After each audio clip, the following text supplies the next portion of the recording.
Je suis enchantée et honorée d'accueillir aujourd'hui Ruth Cohn, qui nous parlera du thème Beaucoup trop de rien, le traumatisme invisible de la négligence dans l'enfance.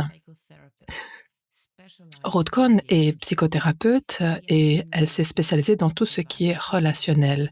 Elle travaille avec des survivants de traumatisme et de négligence, ainsi qu'avec leurs partenaires intimes et leurs familles depuis 1988, avant que le traumatisme et le syndrome de stress post-traumatique ne soient autant reconnus qu'ils le sont aujourd'hui. Ruth Cohn s'est rapidement rendu compte que les relations et la sexualité sont gravement affectées, souvent chez les personnes traumatisées. Elle est donc devenue thérapeute sexuelle agréée et elle est également certifiée en neurofeedback, en EMDR, en psychothérapie sensorimotrice et aussi en thérapie relationnelle imago, ainsi que dans de multiples autres approches. Quand nous avons entendu Ruth Cohen intervenir lors du congrès d'Oxford à Londres en septembre dernier avec Marc, nous nous sommes dit, il nous faut absolument la faire venir à notre sommet Quantum Way, car ce qu'elle partage à propos de rien, entre guillemets, est si important. Il nous restait très peu de place dans ce sommet, tellement il est dense, et elle a accepté de faire une intervention aujourd'hui. Il est 14 heures ici en France ou en Europe, mais il est 5 heures du matin à San Francisco, là où elle vit. Donc je pense qu'elle mérite toute notre reconnaissance.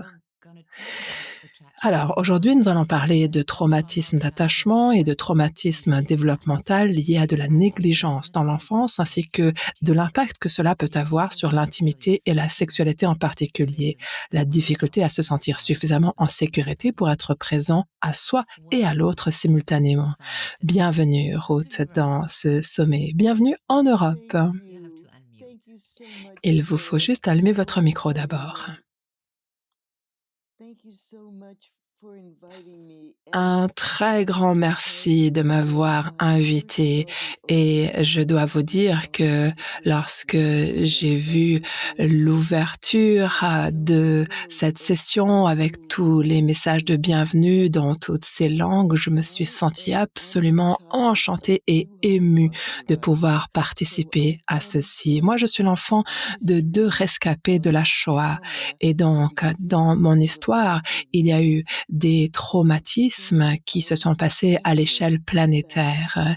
Et ce qui me passionne, c'est vraiment le fait que nous devons travailler sur les traumatismes individuels qui se sont passés au sein des familles, mais ce qui se passe dans le monde, c'est-à-dire le traumatisme à large échelle, à grande échelle, si nous n'allons pas aussi nous occuper de cela, eh bien, cela va continuer à se perpétuer dans les familles et c'est comme une boucle de rétroaction qui continue à se perpétuer entre le micro et le macro. Et donc, le fait de collaborer ensemble à cette échelle internationale est quelque chose qui m'émeut profondément et je suis très reconnaissante que vous m'ayez incluse ici. Merci. Eh bien, un grand merci à vous. J'ai été tellement émue par ce que vous avez présenté à Oxford. Sincèrement, cela m'a énormément touchée parce que j'y ai identifié une partie de mes propres traumatismes d'enfance, de la petite enfance également. Et peut-être que nous pourrions commencer par définir qu'est-ce que la négligence dans l'enfance et qu'est-ce qui fait que travailler sur la négligence, qu'est-ce qui fait que le travail sur cet aspect-là, sur la négligence dans l'enfance est particulièrement difficile parfois? Oui, c'est une très, très belle question. Pour commencer, la définition de la négligence dans l'enfance porte vraiment sur le rien, sur l'absence, étant donné que l'attachement est un besoin de survie. Nous avons besoin d'attachement autant que nous avons besoin de nourriture, d'oxygène, d'eau. C'est vraiment c'est vraiment un de ces besoins fondamentaux de l'organisme. Nous sommes des animaux de meute comme tous les autres mammifères et l'attachement fait partie des besoins fondamentaux. Donc, lorsque l'attachement soit est quelque chose sur quoi on ne peut pas compter ou alors absent ou alors carrément perdu, ce qu'on éprouve en tant que bébé, c'est une terreur qui menace notre survie. Nous vivons dans tout notre corps l'expérience du danger, de la menace et de la possibilité d'un dommage mortel que nous subissons. Et donc, dès le départ, lorsqu'il y a manque, absence d'un attachement significatif ou suffisamment sécure, l'enfant, le bébé, le nourrisson se retrouve dans un état de terreur. Et ce qu'il y a de plus important à apprendre au sujet de la négligence, qui a pour effet qui crée des impacts tellement difficiles pour les personnes qui en ont souffert, c'est qu'il y a un dilemme originel que le bébé doit affronter. Et Mary Main, une chercheuse sur l'attachement à l'université de Berkeley en Californie, Mary Main a créé l'expression si vous vous souvenez d'une seule chose, si vous retenez une seule chose de cette conférence d'aujourd'hui, souvenez-vous de cela. C'est ce qu'on appelle le dilemme sans solution. Le dilemme sans solution, c'est ce qui suit. Le nourrisson aspire à s'attacher, il le désire ardemment et il en a besoin. Et lorsque la figure d'attachement se met en retrait, ou est carrément absente, ou échoue à sa tâche, ou disparaît, ce que vit l'enfant, c'est une terreur. Et voici en quoi consiste le dilemme. La source, ce à quoi on aspire et la source de la terreur, la cause de la terreur en nous, c'est la même personne.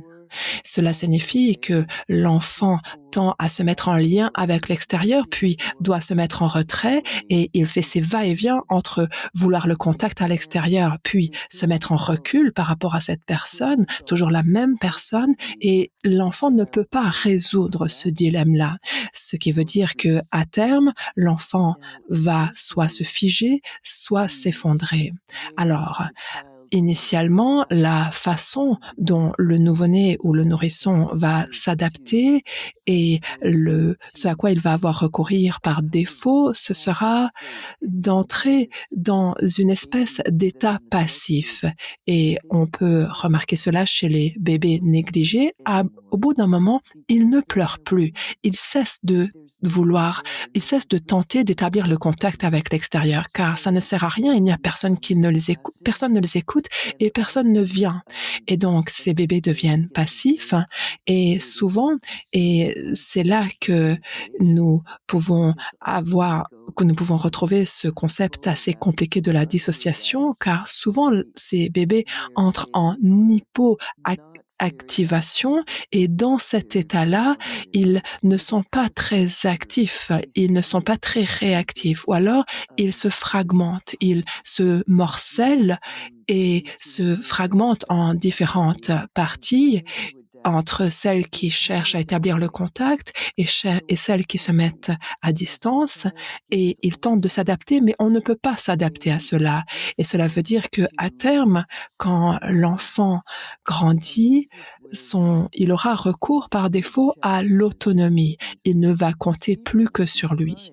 Et c'est cela qui est confrontant avec ces personnes, ces patients, car beaucoup d'entre eux sont ces personnes-là, beaucoup de patients qu'on a peuvent être ces personnes-là, ou alors ont pour époux ou épouse une personne comme celle-là, car ces personnes-là, elles font comme si elles n'avaient aucun besoin interpersonnel, car si je décide que je n'ai besoin de personne, alors ça veut dire que je suis en sécurité, alors que si j'ai besoin de l'autre, eh bien, je prends le risque d'être déçu, d'être dans une situation dangereuse, d'être dans une situation où on va m'abandonner, où on va me faire du mal, où on va me blesser, n'importe laquelle des possibilités paraît pas qui peuvent faire partie des choses les plus terrifiantes par rapport à l'autre personne. Donc ces personnes-là nient les besoins interpersonnels et si elles vont en thérapie, eh bien ce seront les patients qui n'ont pas besoin de vous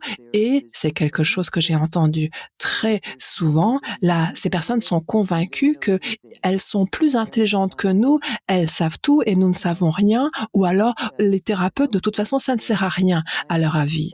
Et donc, une fois, j'étais avec une personne de ma patientèle et j'étais tellement frustrée que je me suis exclamée, mais si vous savez déjà tout, alors pourquoi vous venez me voir?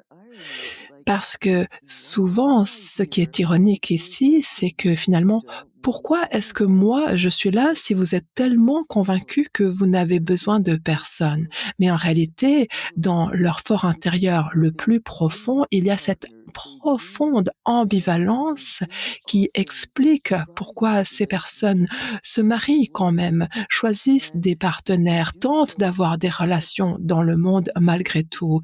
Et si ces personnes aboutissent en thérapie et viennent en thérapie, en général, c'est en raison de leur atroce souffrance vécue en relation.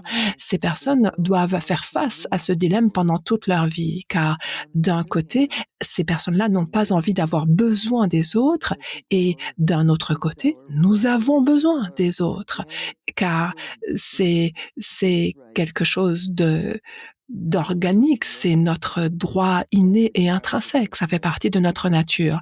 Et donc voilà, le dilemme avec lequel vit l'enfant négligé et c'est ce dilemme-là que le thérapeute ou l'enfant négligé ou n'importe quelle personne qui tente d'être en lien avec cette personne devra affronter. Donc c'est ça le plus grand défi quand on travaille avec ces patients-là.